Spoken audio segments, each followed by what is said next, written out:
Good morning friends. இன்றைக்கி வாங்க நம்ம வெண்டைக்காய் செடி எவ்வளோ வளர்ந்துக்குன்னு பார்க்கலாம்.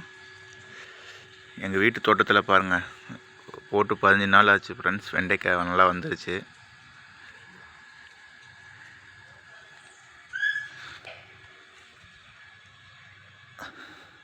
அவரைக்காவை பாருங்கள், அவரைக்காய் விதையும் நல்லா வந்துச்சு. இல்லை அவரைக்காய் வெண்டைக்காய் எல்லாம் ஒரே நல்ல ஃப்ரெண்ட்ஸ் போட்டேன். 11 செடி வந்துருக்கு.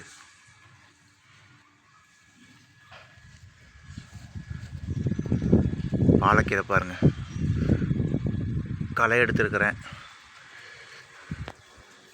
இடைவெளி தெரியும், நல்லா வந்துருக்கு பாருங்கள். களை எடுத்தால் தான் பாலக்கீரை நல்லா வளரும். பாதி களை எடுத்துக்கிறேன், பாதி எடுக்கல, டைம் இல்லை ஃப்ரெண்ட்ஸ்.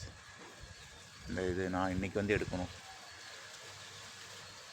ரோஸ் பாருங்கள் எவ்வளோ அழகாக பூத்துருக்கேன்.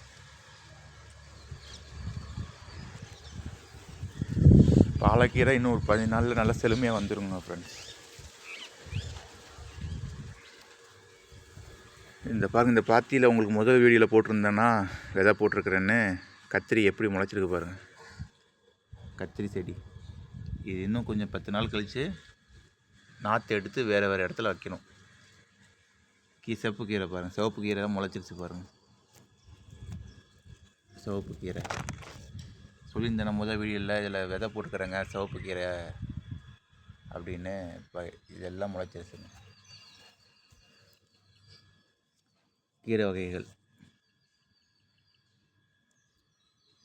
சிவப்பு கீரை அவங்கெல்லாம் முளைச்சிருக்கு பாருங்க.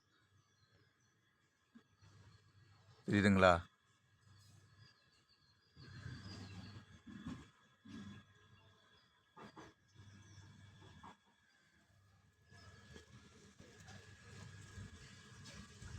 நல்லா முளைச்சிருக்கு பாருங்க. நமக்கு தேவையான காய்கறியில் இருக்கிற இடத்துல நம்ம வீட்டிலே நம்மளே பயிரிட்டு சாப்பிட்டோம்னா சத்து உள்ளதாகவும் இருக்கும். அதே நேரத்தில் கொஞ்சம் தினமும் அதை பராமரிக்கும் போது ஒரு மன நிம்மதியும் கிடைக்கும் நண்பர்களே. இதுதான் எங்கள் வீட்டு தோட்டம். ஓகே நண்பர்களே, வணக்கம், காலை வணக்கம். மீண்டும் நாளை சந்திப்போம்.